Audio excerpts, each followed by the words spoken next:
আমরা এই উদাহরণটা যেটা দেখতেছি, যদি a plus B divided by B plus C বা a প্লাস বি আর বি প্লাস সি এর অনুপাত সমান সমান সি প্লাস ডি আর ডি প্লাস এর অনুপাত হয়, এই দুটোর সমানুপাত যদি হয় তবে প্রমাণ করতে হবে যে সি ইকুয়ালস টু এ অথবা A plus B plus C plus D equals to 0।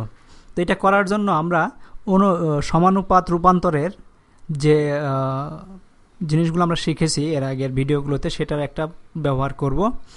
তো এটাকে যদি আমরা বলি A plus B divided by B plus C, সবার সাথে দুই পাশ থেকে যদি এক মাইনাস করে দেই তাহলে কোনো সমস্যা হবে না। তার C plus D divide by D plus A minus 1। তো এখন যদি এটাকে আমরা লিখি, এটা এই চিহ্ন দিতে পারো বা লিখতে পারো বা এ প্লাস বি, এটা যদি লসাগু করে ফেলি minus B minus C divided by B plus C is equal to আমরা লিখতে পারি C plus D minus D plus A minus minus A divided by D plus A. তো বা লিখতে পারি এটা কেটে যাবে, এটা কেটে যাবে, তাহলে হচ্ছে A minus C divided by B plus C is equal to এটা হচ্ছে C minus A divided by D plus A. বা এটাকে লিখতে পারি A minus C divide by B plus C is equal to, এটাকে যদি আমরা একই রকম নিতে চাই A plus C,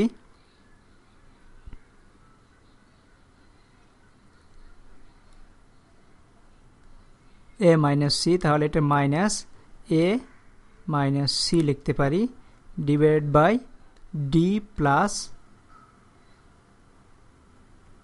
A.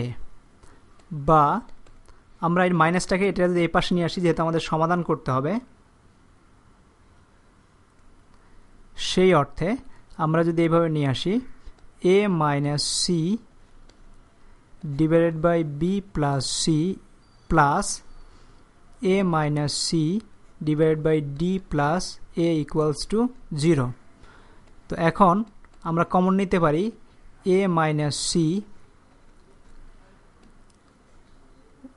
Common নিলে divided by A plus C plus 1 by D plus A equals to 0। বা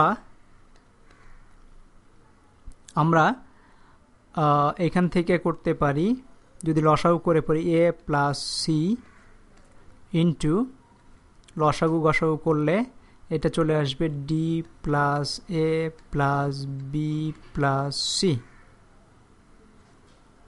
divided by B plus C into D plus A equals to 0। তো আমরা যেহেতু গুণন, সুতরাং এটা সবটার সব অংশটুকুর উপরেই দিতে পারি। বা এটা যদি মাল্টিপ্লাই করে দেয় 0-র সাথে 0 হয়ে যাবে, তার মানে হচ্ছে A plus C A minus C, এটা মাইনাস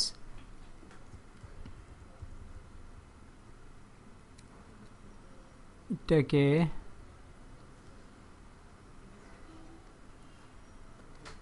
মাইনাস লিখি মাইনাস সি, তার মানে A minus C into A plus B plus C plus D, এটা সাজায় লিখলাম ইকুয়ালস টু 0। তো এখন এই দুইটার গুণনফল 0 হবে যদি এইটা সমান 0 হয় অথবা এইটা সমান 0 হয়। তো এখন এ মাইনাস সি, তাহলে আমরা লিখতে পারি A minus C equals to যদি 0 হয় তাহলে এ ইকুয়ালস টু সি, এটা যদি এই পাশে নিয়ে যাই।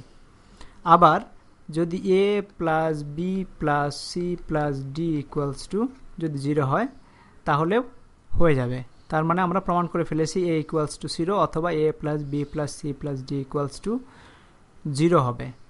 তার মানে আমাদের যদি দুইটা অনুপাত এরকম দেয়া থাকে, সমানুপাত দেয়া থাকে, তাহলে আমাদের সি ইকুয়ালস টু এ হবে অথবা A plus B plus C plus D equals to 0 হয়ে যাবে।